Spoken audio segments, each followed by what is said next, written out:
Bryan County Board of Commissioners, October 14th. Meeting to order, please. If you would stand, we'll have an invocation, do Pledge of Allegiance.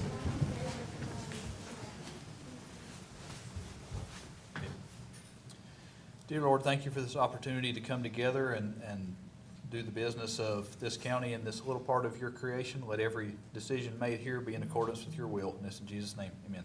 Amen. Would you join me in Pledge of Allegiance? Pledge allegiance to the flag of the United States of America and to the republic for which it stands, one nation, under God, indivisible, with liberty and justice for all. Thank everybody for coming tonight.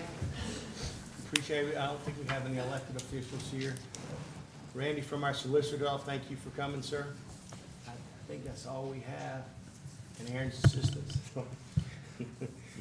All right, we need the approval of the agenda for tonight, please. Mr. Chair, I'll make a motion to approve the agenda. Second. All in favor, say aye. Aye. It's approved, all right. Approval of our September 2025 meeting minutes. Mr. Chairman, I make a motion that we approve the September 2025 meeting minutes. A second.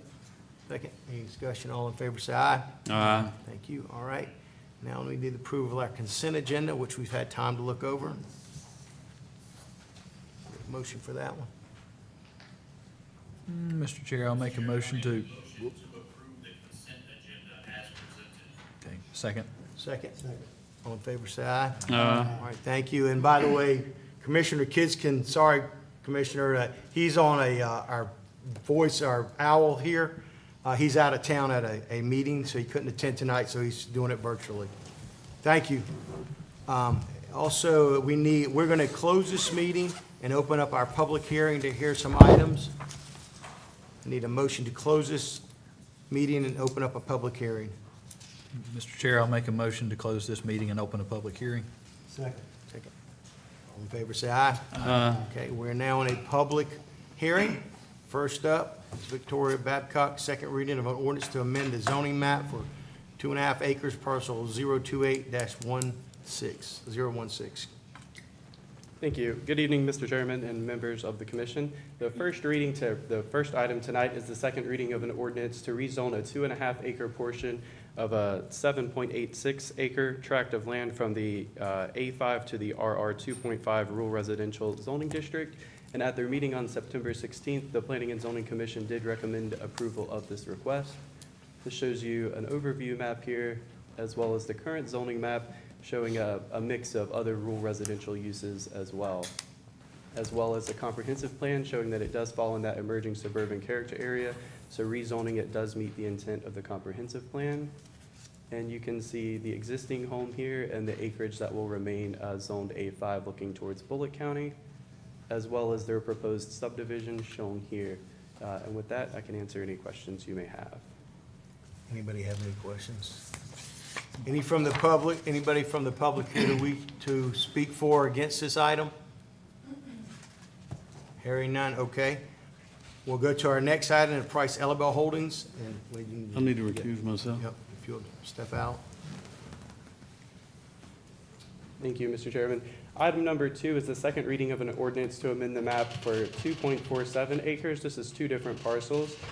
Coleman Company, representing Price Elabel Holdings LLC, is requesting to rezone from the RR1 Rural Residential Zoning District to the B2 General Commercial District. And this property is located on Black Creek Church Road, and the applicant intends to build a light auto repair facility. Planning and Zoning at their September 16th meeting did recommend denial of the requested rezoning. So this shows you the overview map that this is on the north end of the county, as well as the current zoning map here that shows a mix of rural residential as well as some commercial uses as well. And this shows you the comprehensive plan map here, which I'll come back to in a second, where you can see the community crossroads at the intersection of Highway 204 and Black Creek Church Road there to the south of the property, as well as it falling into the emerging suburban character area. So this shows you a couple of images of the property currently looking towards 204 back towards the north, as well as the current home at 2580 Black Creek Church Road in relation to the current tow shop. And this gives you a different view of that tow shop with the subject property where those trees are at. So going back to the character area, I have on this map here some images of the surrounding areas and what they're zoned. So there's a mix of commercial uses that are either used, or commercial zonings that are used for residential purposes, or a church in one of these cases, or vacant properties, as well as just the close residential nature of the area. And this shows you some more pictures here as well of some properties in the area, as well as the crossroads that is to the south. And this shows you their proposed concept plan. So with the comprehensive plan, the intent of the crossroads intersection is typically to keep these commercial uses as close to the intersection as possible, but the comprehensive plan does not define a geographic area for what is or is not in the crossroads. So traditionally, staff feels like it should be closer to the intersection, but we feel like it's left up to the interpretation of the board to decide what may or may not fall within that crossroads intersection. And as far as the concept plan, they are showing that it could meet all UDO requirements if rezoned. It would generate potentially 310 trips. The approved TDA that our engineering department looked at required no infrastructure improvements. So with that, I can answer any questions you may have. Anybody have any questions? The adjacent property is already zoned commercial now? Yes, so let me go back to the zoning map. Yeah, so the parcel to the south is already zone B2. That is currently a tow shop. Okay. Anybody else have any comments? Anybody from the public wish to speak for or against this? Yes, sir, if you'd come up, just state your name for the record. Good evening, Scott Allison, McCollum Company, representing Price Holdings. I wanted to touch on the comprehensive plan. So the emerging suburban comprehensive plan. So B2 is a district that fits within that emerging suburban according to the comprehensive plan. And the way we looked at this was not necessarily from an aspect of how far up the community crossroads goes up, but more so that the emerging suburban allowed for this zoning district and how close in proximity it was to the community crossroads. I do appreciate Brett's explanation, and at the Planning Commission meeting during that public hearing, there was a lot of discussion about extending up the community crossroads, which I understand there's some ambiguity to that. But the way we looked at this, again, was it fits within the emerging suburban, and being that it is in such close proximity to that defined community crossroads, we felt that it was a logical rezoning as far as comprehensive plan goes, as well as the adjacent property being B2. It's not spot zoning or any of the like. I can answer any questions you have. Anybody have any questions? Thank you, sir. Thank you, Scott. Okay, now we'll go back into our meeting to vote on these items, so we need a motion to close our public hearing and reopen our regular meeting. Mr. Chair, I make a motion to close the public hearing and reopen our regular meeting. Okay, I'll second. all right, all in favor, say aye. Aye. Okay, we're back in our regular meeting. If somebody would wait and let them vote on this one item, please, or, thank you, Audra.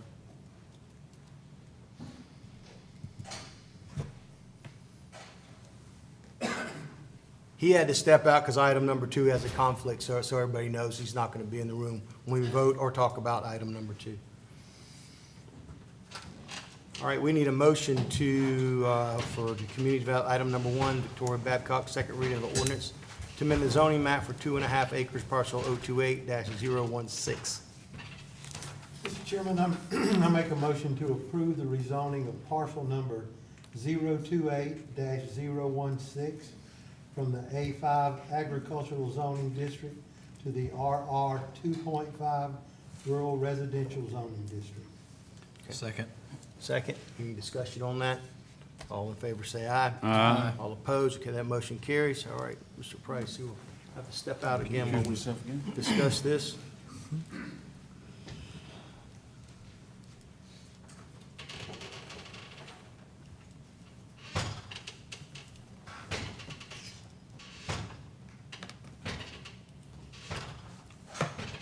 All right, we'll take a motion for the Price LaBelle Holdings LLC, second reading of an ordinance to amend the zoning map 2.47 acres, parcel 0311-055 and 0311-058. Mr. Chairman, I move to approve the rezoning of parcels 0311-055 and 0311-058 from the RR1 Rural Residential Zoning District to the B2 General Commercial Zoning District. I'll second. Second. Any discussion on that? Hearing none, all in favor say aye. Aye. All opposed? Commissioner Kiska, was that an aye? Aye. Okay, all right, thank you. That motion carries. You get Wade to come on back in, and we'll do our community development items. These are non-public hearing. There will be no comment on this. This is just kind of a first reading for these things. All right, first up, Daniel Crawford, first reading of an ordinance to amend the zoning map for 20.7 acres, parcel 063-073. Yeah, this first non-public hearing item is a request to rezone 20 acres from the RR 2.5 Rural Residential District to the RR1 Rural Residential District. This property is located on 144 south of Michael Drive. Again, this is just a first reading, so this will go to the Planning and Zoning Commission for a recommendation on October 21st, and we'll be back before you for a final decision in November. And this shows you the general location map of the property here, as well as the current zoning map showing some other rural residential uses and zonings, as well as their proposed subdivision. And I can answer any questions y'all may have. Anybody have any questions on that? Hearing none. All right, thank you. All right, item number 2, 2025-26 Georgia Department of Natural Resources Recreational Trail Program Grant Application. Yes, so this is also a non-public hearing item, but it is an action item, so we will require a vote tonight for a resolution. So Bryan County developed the Green Creek Trail in 2007, and we have planned additional improvements. This is an item that comes both from the 2022 Bike and Pedestrian Plan that we adopted, as well as the 2023 Short-Term Work Program from the Comprehensive Plan. We have planned some extension and improvements onto the trail, adding an additional trailhead and some more parking and some more safety features with signage and different improvements of that nature. So the county is applying for $180,000 to go towards the total project cost of $258,000, and the grant requires a minimum of a 20% match, but staff is recommending that we match at 78% or $78,000, excuse me, or 30% of the total project cost to remain competitive. Keeping in mind that our match would be all in kind, so this would be work that Public Works is performing and wouldn't actually cost the county any money. So we are just asking that you approve a resolution authorizing the submittal of the grant application for the Green Creek Trail extension projects and committing all the necessary required funds. All right, we'll take a motion to approve that resolution. Mr. Chairman, I move to approve a resolution authorizing the submittal of the Recreational Trail Program grant application for the Green Creek Trail Extension Project and commit all necessary and required matching funds for the project. I'll second. Second. Second, any discussion on that? Hearing none, all in favor say aye. Aye. All opposed? Okay, that motion carries. Thank you. Thank you, sir. All right, Ben, you're up.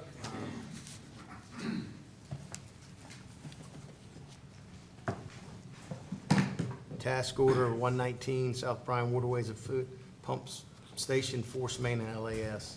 First item is the Southern Bryan Waterways Affluent Pump Station Force Main and LAS design contract. Upgrades to the existing wastewater infrastructure required to increase capacity in the southern part of the county, including the expansion of a land application system for disposal of effluent. The Bryan County Commission recently entered into an agreement with Savannah Land Holdings, aka Waterways, in August of 2025, which established the funding obligations of this project through tap fees to fund their appropriate cost share of the infrastructure. It is also appropriate to note that this is a water and sewer project, which is self-supporting fund within the county's budget. This is not a property tax endeavor. However, it does expand the property tax base or digest. The proposed task order includes engineering services for the design, permitting, construction, and administration of a new effluent pump station at the proposed South Bryan MBR wastewater treatment facility, and approximately 7,900 linear feet of effluent force main, and over 1 million gallons per day of LAS, that's land application system expansion, on 309 acres provided by the Waterways Township. Our recommendation is a consideration of the attached scope of services and authorize the chairman to execute the corresponding task order 119 in the amount of $1,597,000 for the South or Southern Bryan Waterways Affluent Pump Station Force Main and LAS Engineering Contract Services. Okay, we'll take a motion on that one. Mr. Chairman, I move to approve task order 119 in the amount of $1,597,000 for the South Bryan Waterways Affluent Pump Station, Force Main, and LAS Engineering Services contract as presented. Second. Second, any discussion on that? Hearing none, I'll take, all in favor say, all in favor, raise your right hand. Hand raised. Hand raised, thank you. All right, that motion carries, thank you. All right, number 2 is task order 110, South Bryan Waterways, WWTF, wastewater treatment facility. Go ahead, Ben. Item 2, the Southern Bryan Waterways wastewater treatment facility design contract. As I said earlier, upgrades to the existing wastewater infrastructure required to increase capacity in this part of the county using the membrane reactor technology or bioreactor, similar to that we just completed up in the northern part of the county. This proposed task order includes the development and design of a 500,000 gallon wastewater treatment facility. That is expandable up to 1 million gallons. The Bryan County Commission, as I said earlier, recently entered into an agreement with Savannah Land Holdings in August, which established funding obligations of this project through TAP fees and, of course, to fund their appropriate cost share of that infrastructure. As I said earlier, this is coming for the Water and Sewer Fund, which is a self-supporting fund within the county's budget. The recommendation is consider the approval of the attached scope of services and authorize the chairman to execute the corresponding task order 110 in the amount of $2,489,350. Okay, we'll take a motion on that one. Mr. Chairman, I move to approve task order number 110 in the amount of $2,489,350 for the South Bryan Waterways Wastewater Treatment Facility Engineering Services contract as presented. Second. Second, any discussion on that? Hearing none, all in favor, raise your right hand. Opposed? Hand raised. All right, thank you. All right, that motion carries. All right, next up, the Bryan County Jail Study Proposal. Good evening, Commissioners. Let's see, item number 3. In August of this year, Bryan County and the Bryan County Sheriff's Office engaged CPS, which is Comprehensive Program Services, in the initial data collection process to study the potential expansion or new construction options for the Bryan County Jail.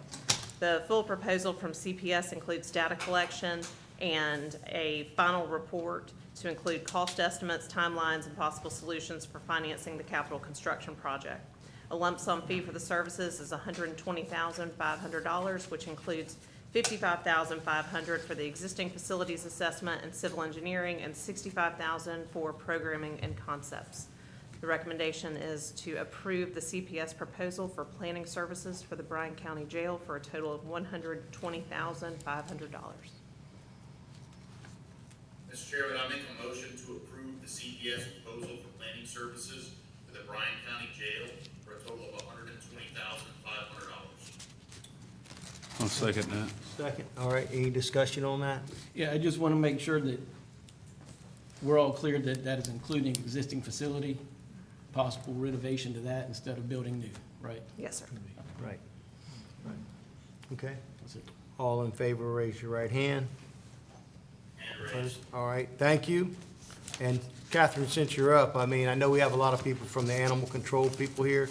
If you could give us an update where we're at on that. And Laura, if you could get me that list of speakers, please, Sure. So, if here's you a have it. little Thank you.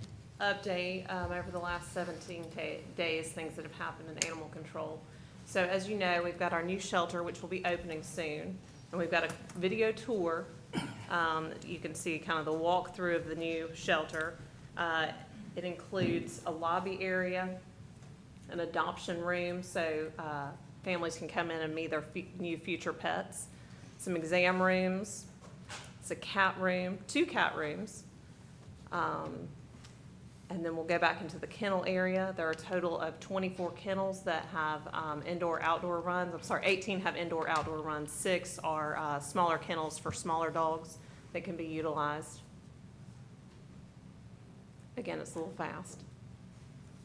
Sorry about that. This you can go through to an exam room without having to bring the dog through the office area. This is just kind of general office space for staff. And then last week, we took delivery of the new cat kennels that will be in the 2 cat rooms, and those were being constructed today. Okay. So over the last 17 days, we've had 14 animals transferred to rescues.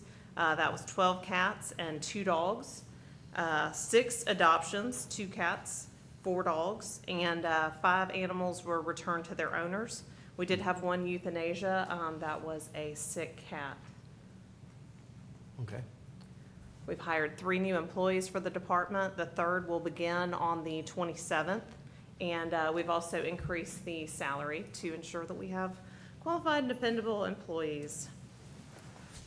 The legal department is currently reviewing the feasibility of a volunteer program, specifically one where we can utilize volunteers to transport animals to and from adoption events. And then we have a new adoption campaign. Video will play here and show you all of our adoptable animals. These are, I believe, all the animals that are available for adoption in Pembroke. We will feature the animals from Richmond Hill next week. And going forward, we will have at least 2 animals a day that will be highlighted on social media. So we are encouraging our partners to share these posts with us.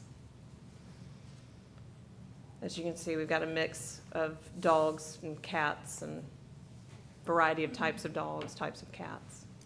So if anyone's looking for an animal, we've got some. All right, great.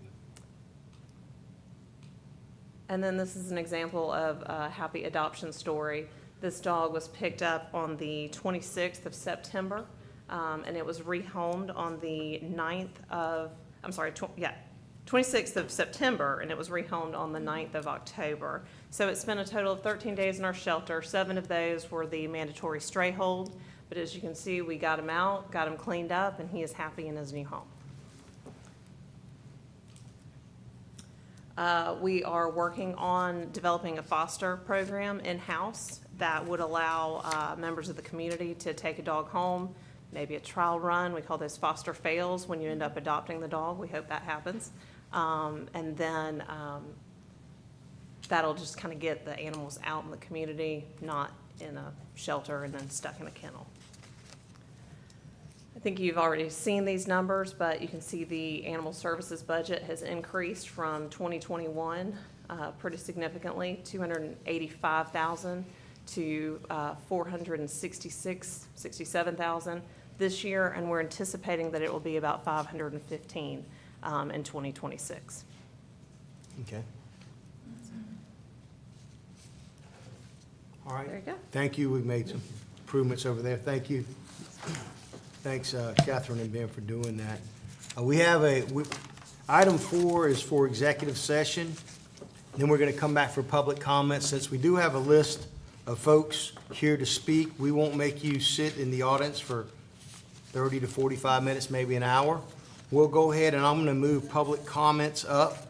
The way we're going to do public comments, I'm going to call your name.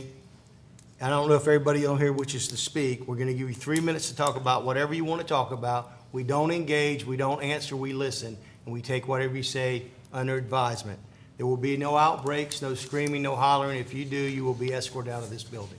So I just want to give you a forewarning now. First up is Elena Knott. Do you want to speak? I want to yield my 3 minutes to the founder of Two Life Dog, the rescue, the only one that's licensed here in Bryan County. Give it to who? Megan?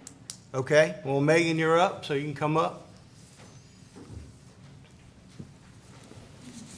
If you'll say just state your name for the record when you get up here.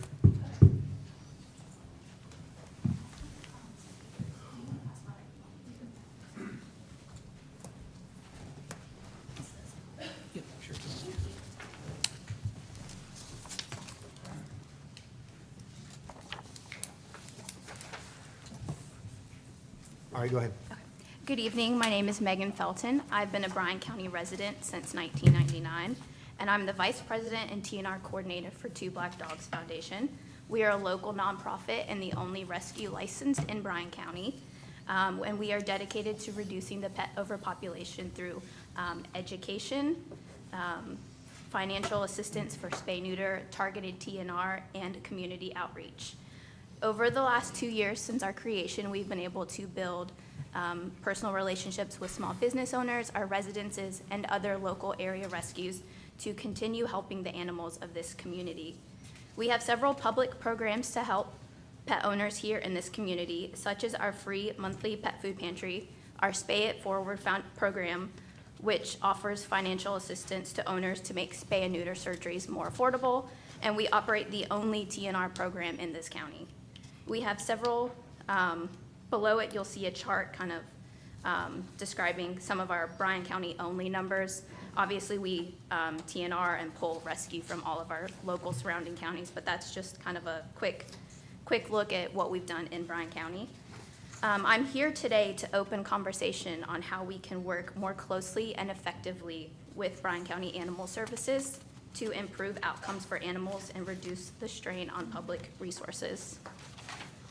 While the quality of the care provided by Bryan County Animal Services has increased over the last few years with the amount of vetting, they vaccinate, they're able to deworm now, there is still much more that could be done. We appreciate the work of our past and present animal control officers and what they do, often under difficult conditions, but that does not mean that there is not room for continued growth. Some of the challenges that this county is currently facing: overcrowded shelters. Anytime that we see people, hey, I found this animal, I called animal control, they're full, they can't intake it. That's a problem. The lack of affordable spay and neuter in this community and TNR resources. The lack of volunteers allowed at the shelter, which I appreciate that's being looked into. I think that's going to be a really great help. Public complaints about strays freely roaming our streets. That's a public safety issue. Lack of communication between animal control and the rescues, and the limited funding for both the shelter and local nonprofits. Some ways that we are proposing that we can improve and grow together. For communication and coordination, we would love to establish a direct liaison for regular check-ins between animal control and the approved county rescues that typically pull from our shelters. That way we can have a more direct line of, hey, these animals are urgent, or this animal came in sick. It really needs to be pulled before it spreads diseases to our other animals at this shelter. We're proposing that we create and use a shared communication platform or alert system, like a Facebook page where the shelter has an urgent need. Hey, this is urgent, and all of the shelter partners and the people that are in charge of pulling from those rescue organizations would be a part of that group. That way they could see it and then seek fosters from there. Spay, neuter, and medical support. We're suggesting partnering on low-cost spay-neuter clinics, offer vouchers that are funded by both local rescues and the county. I have spoken at lengths with Chatham County, who has a very successful TNR program, and they are more than happy to come speak to the county, both the commissioners, animal control, to explain how they spearheaded their program and what Bryan County could do to get that started. We would love to collaborate on public education campaigns about responsible pet ownership, licensing, and the importance of spay and neuter. I know the county currently does some school career days, and that's a really great educational resource. I think we should try to do that at every school. I'm not sure which ones they're able to, which ones they've been able to hit recently, but I think it would be great to hit all of them. We have a ton of schools in this area. And then include rescue partners in community events hosted and supported by the county, low-cost vaccine clinics, like I mentioned, low-cost spay-neuter events, fundraising events, et cetera. A volunteer program A well-run volunteer program increases animal welfare, adoption rates, community engagement, while reducing the stress and burnout of shelter staff. We are suggesting to create a volunteer program that allows the public to come in, assist in simple shelter tasks, for example, playtime in the yard with the dogs, socializing with the kittens, simple cleaning tasks, washing dishes, cleaning litter boxes. We would suggest requiring volunteers to go through a multi-tiered training program where policies, expectations, safety protocol, and shadowing of staff and senior volunteers would be covered in depth, and not being just allowed to be thrown into the shelter. Like that's not safe, that's not what we're suggesting, but we do think volunteers could be very well utilized. And then grants and funding, work together to apply for state and federal grants, private grants aimed at reducing shelter populations and increasing live outcomes. And then lastly, we're not here to criticize, but collaborate. We would love to be considered one of the county's rescue partners and have a seat at the table when discussing animal control strategies, ways to collaborate with our local rescues, and solutions together for the animals of this county. We're asking for a commitment to create a working group of animal control staff, rescue partners, and community members to identify priorities and solutions together. In closing, we realize that the state of animal welfare has improved drastically over the last 4 years, but there's still growth that we can do here. Thank you for your time tonight, and we look forward to working with everyone. Thank you. Thank you, Megan. All right, next up, we got a Carolyn Griner. Is that right?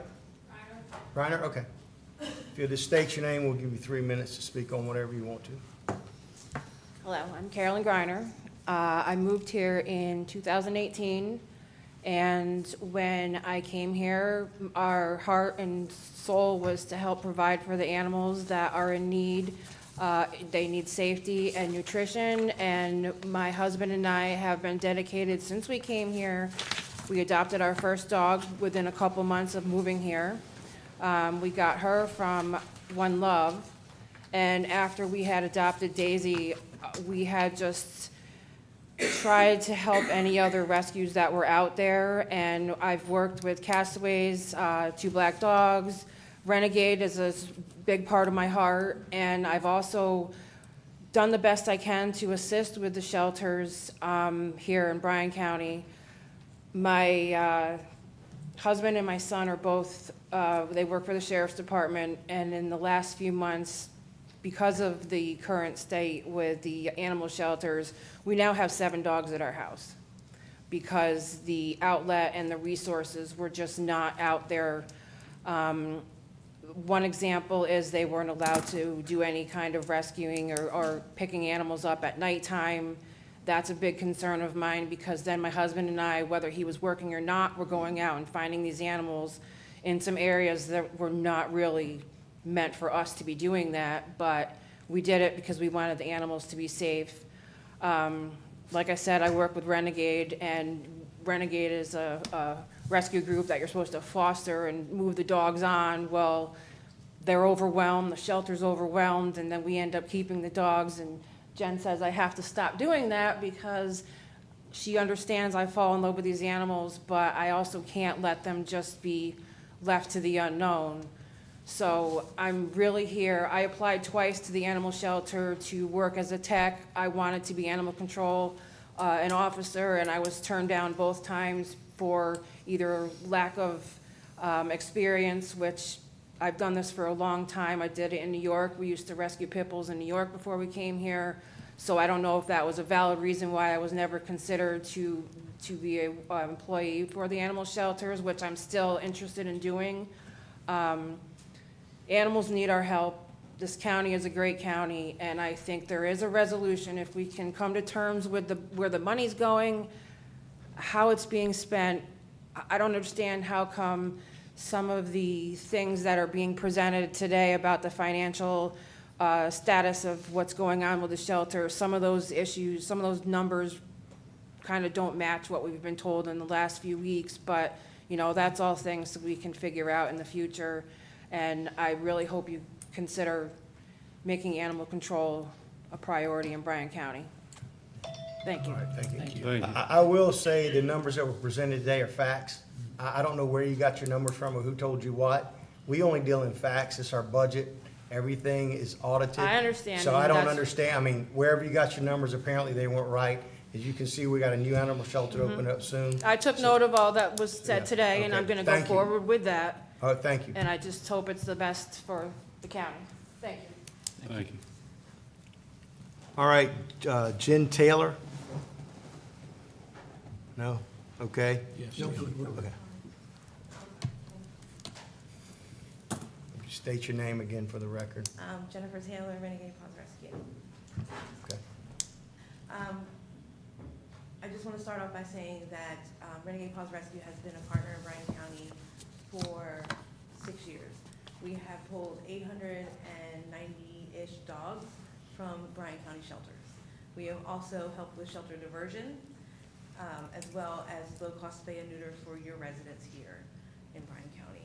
We have also been able, we were part of the group that helped 300 dogs out of guard, which if they had come to your shelter, would have been a massacre, because there's nowhere to put 300 dogs. What we would like to see, and I met with Ben and Catherine, we would like also, as Two Black Dogs said, to have a seat at the table. I think that with, you have a wealth of animal welfare knowledge in front of you right now. Between myself, Jessica, and the Bryan Animal League, we have years of animal welfare experience that we feel like is not taken into account in Bryan County. And even though we live in Chatham, we literally, before Two Black Dogs, we're the only rescue pulling out of Bryan County. And I've been here when Beth was here, I was here when Tommy was here, so I remember all of that. The volunteer program is what's gonna get your rescues inside your county. The volunteers in Chatham County do groups and they do things with your dogs that your staff doesn't have time to do, and that's okay, because they're very busy. Your volunteers are the key to getting your dogs out of the shelters. And the last thing we want to do is have Bryan County fall from almost no kill to where they were 8 years ago. So in order to do that, what we would like to see is that volunteer program beefed up. I understand that we're going to do transport from adoption events and the shelter, but it's not enough. And I'm happy to start with that. We're happy to help you. We have people here, all over here, that have a wealth of knowledge on volunteer programs. And if Chatham County can have a volunteer program, Macon, all of the counties in Georgia have one. There's no reason not to have one. I get legal liability, but we have one. You know, so there's no reason not to have a volunteer program, and Bryan Animal League has worked really hard for that. And Renegade Paws Rescue is standing behind them so this volunteer program can help the animals and help you guys, because they're on the ends of the league. So by having volunteer programs, you can help return to home a little bit easier. You can help shelter diversion by keeping animals in homes. Not only is Renegade pulling dogs, but we're helping people that have dogs that have medical problems. And they're like, I can't afford that, so I'm going to the shelter. We send them to the vet and we pay for it. You know, we're gonna pay for it anyway, so we might as well just pay for it, and the dog can remain in the home and out of your shelter. So if you just give us a chance to be at the table, give Two Black Dogs a chance to be at the table, to help make decisions on animal welfare and help Bryan County shape the future. We wanna work together, not against you guys. Thank you. Thank you. Thank you. All right, next up, we got Kaylee Espinolet. She gave that to me. I yield my time to Jennifer Taylor, Renegade Paws Rescue. Keely actually worked at Bryan County for a while. So if you're gonna say the same thing, we heard you. I'm not going to say the Okay. same thing. I'm also going to ask you to consider this TMVR program. I know that Bryan County has had a lot of pushback from TMVR. I know you guys, people don't want cats on their cars, whatever, but there's proof in the pudding. TMVR works. It helps decrease your euthanasia numbers, and if you have a colony of cats, and you spay and neuter them, you have less cats. So, you know, eventually your problems with cats will go away if you let us have this TMVR program. There was funding from Best Friends for this TMVR program that was never used because we're not allowed. And we're all here to help save animals, but there are no reason to cram cats in these shelters when they're community cats. They're not adoptable cats. So, you know, that's a very hard thing for a lot of people to grasp is TMVR. I know people are getting annoyed with cats in their garden and cats blah. But if we start now TMVRing, those complaints will go down because we're spaying and neutering and not making more cats. So if you would please consider the TNVR program, and if you have questions about it, we have literature, we have research, and all kinds of data with years and years of work on TNVR. In Bryan County, I would like you to get some to the future with us. Like, if every county in Georgia is really working hard to get these TNVR grant programs. So we're here to help you. And again, don't want to compete. We just want to collaborate and make Bryan County better for the animals. All right, Thank you. thank you. Just so I'm clear, TNVR is Trap, neuter, vaccinate, and release. So we Vaccinate, catch the release. cat, Okay. We vaccinate it, we spay it, we Put it put back it zero, in. we put it back. Okay, gotcha. Just making sure I understood. All right, That took me a minute. Christine Coker, is that it? So, and you. Huh? Oh, okay. All right, Allison Shaft? Just come up, state your name, please. Let's start. Yes, good evening. I'm Allison Short. I am one of the leaders of the volunteer program at Chatham County Animal Services. I'm also a shelter outreach program manager at the Humane Society for Greater Savannah. I do oversee the grant that you guys have received at Bryan County Animal Shelter. So it sounds like volunteerism is going to be the topic tonight. So, I know you've heard a little bit about it. One thing I did want to share, so we have completely started up that program at Chatham County. We have over 40 volunteers now, and the things that we've been able to accomplish with that program are pretty huge. So obviously we know that staff budgets are always tight. The county has so many competing priorities, and you have a large community here that's already expressed a very genuine interest in helping with the volunteerism. That is free help, right? So it can really extend your reach and provide more successful outcomes for your animals. So as Catherine mentioned, and it's great to hear you guys are reviewing the transport piece of the volunteer program, some other ways that we typically help, a huge piece is with adoptions. So volunteers will go in and interact with those animals, get to know them, walk them, get them out of their kennels, right? So you have less jumpy dogs, less frustrated cats. That results in more adoptions. Those volunteers can also take those animals to adoption events, and they can take them on doggy day outs. They can also create materials, and this is just a little cute flyer, but you'd be surprised, things like this, the photography in this, the creation of this, the knowing the animals, this all took time from a volunteer. So your staff doesn't need to do things like this, but you can improve adoption significantly by having basic things, like this created through a volunteer program. The volunteer program at Chatham County Animal Services has also taken extensive amounts of video, and we used to help with running their social media marketing. So we increased their following. They're at almost 20,000 followers now, and we've seen their adoptions go up from that. So having volunteers do that, we were able to proof out how successful that program was of social media, and they actually hired a social media coordinator there at the shelter now. So up until recently, we had the volunteers running that, all free of charge to the county. You've got lots of savvy young people here that want to participate and see all the good work that you guys are doing. It's a great way to leverage those people. Some other great things that they can do are admin tasks. So some of that boring stuff that nobody really likes to do, you'll always find that there's some lovely human being that wants to just sit at a desk and help do those things. They can really free up time for your animal control officers and your leadership staff. Some other great things are, volunteers adopt animals, right? Most every volunteer in our program has adopted an animal, and they go out and share with the community about this loving animal, about the great work that's being done at the shelter. So you get more advocates in your community sharing that you have this amazing new facility that you're investing money in, and you have a way to bring people into the community and advocate for you. So that was the majority of it. And if you do have any questions on TNVR, we also help Chatham County Animal Services stand up the TNVR program, and you do still have grant funding available for your TNVR program. All right, thank you. Thank you. Thank you very much. Very much. All right, Tanya Collier.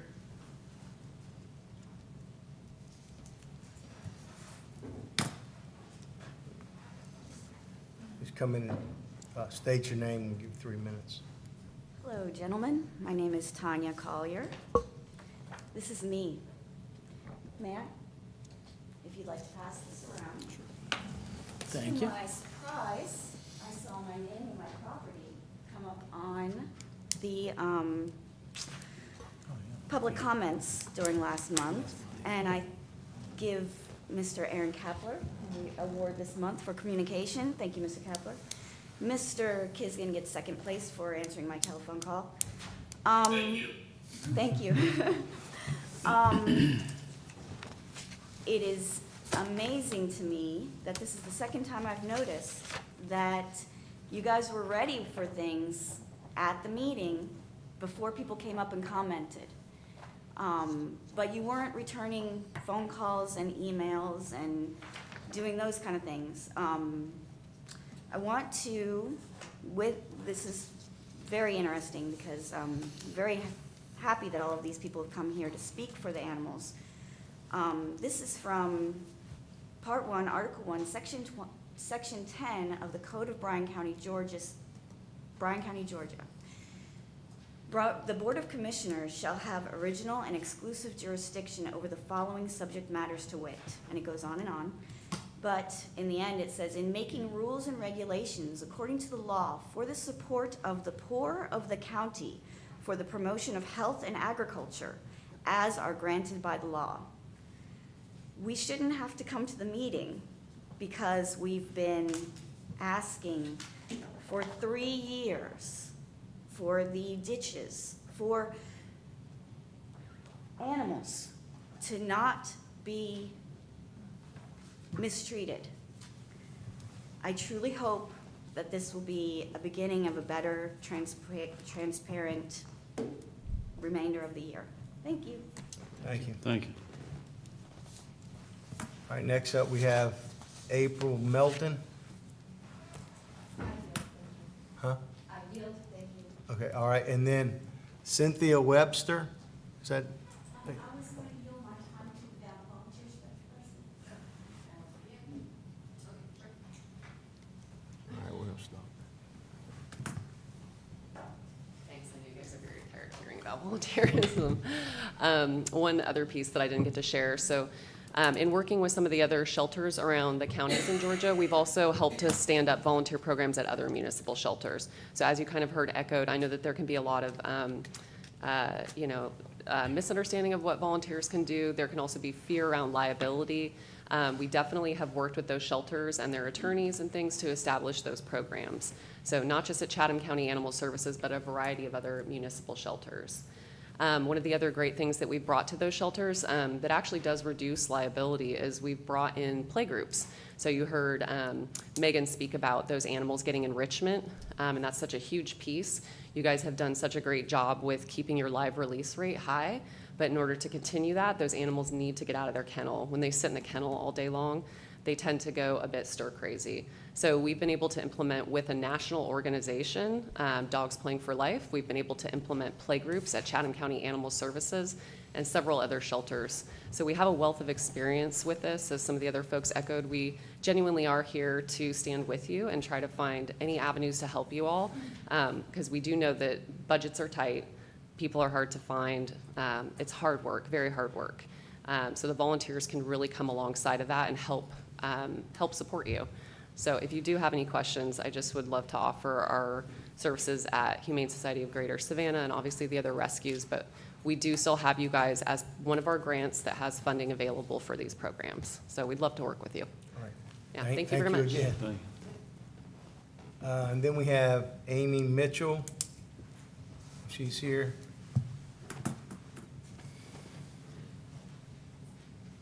Just come up and state your name.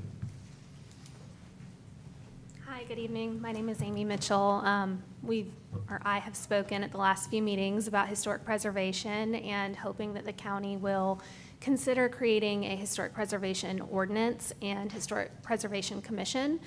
It's my understanding that you guys may be talking about this at your upcoming retreat, which is really great news. I'm excited to hear that.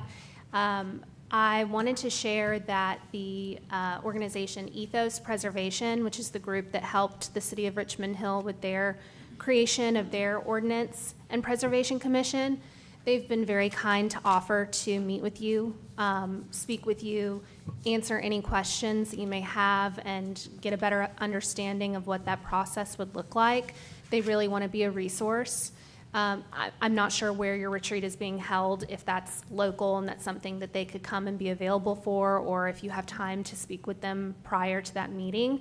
But many people want to make sure that you have all of the relevant information to be able to make an informed decision on that process. So again, that's Ethos Preservation. I'll be happy to email you their contact information. This is what they do. They're very experienced in this. They're the people there who you need to talk to. They can answer any question that you may have. And I just hope that we can move forward with the process and choose to create the ordinance and the commission. Thank you. Thank you. All right, thank you. We have no other speakers listed. Do we have any commissioner comments before we go into executive session? Okay, we'll take a motion to go into executive session. Mr. Chairman, I make a motion to go into executive session for the purposes of personnel and litigation. Thank you. Yeah. All right, any second on that? I'll second. Second. All in favor, say aye. Aye. All right, we are now in executive session. We'll be back in a little bit. And Patrick, if you want to hang up, we'll call you back. Gary?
say aye. Aye.